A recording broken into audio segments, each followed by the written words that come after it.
السلام علیکم ویورز، آج ہم بات کر رہے ہیں دانت چنبل پر۔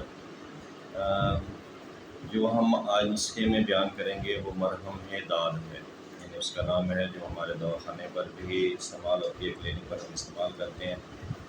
تو اس کا انشاءاللہ آج ہم آپ کو طریقہ بتا رہے ہیں جو کہ دانت کے لیے تکثیر کا تعلق رکھتی ہے، مجربات ہیں اور نہایت ہی مفید اور اکثیر الاثر ثابت ہو چکا ہے۔ دانت کو چند ہی روز کے استعمال سے جو ہے وہ پھاڑ دیتی ہے۔ تو اس کے لیے آپ نے استعمال کیا کرنا ہے، سب سے پہلے ہیں اجوائن لے لیں 4 تولہ، پھٹکڑی سفید 1 تولہ اور توتیا سبز 1 تولہ۔ سب کو لوہے کی کڑھائی میں ڈال کر آگ پر رکھیں حتیٰ کہ سیاہ ہو جائیں، پھر مثل سرما باریک کر کے اس کے بعد آپ نے ویسلین ملا کر مرہم بنا لیں، یعنی کہ یہ تمام چیزیں آپ نے لے لینی ہیں۔ اجوائن 4 تولہ ہو گئی، پھٹکڑی سفید 1 تولہ ہو گئی اور توتیا سبز 1 تولہ ہو گیا۔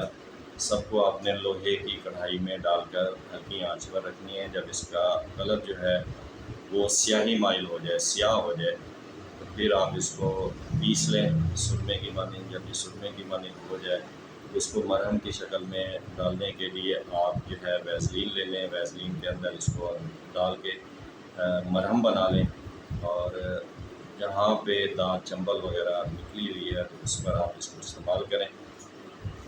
اور ساتھ آپ جو ہے سفین لے لیں خون کو صاف کرنے کے لیے، تاکہ جو خون کے اندر خرابی وغیرہ ہے وہ بھی ساتھ ٹھیک ہو جائے۔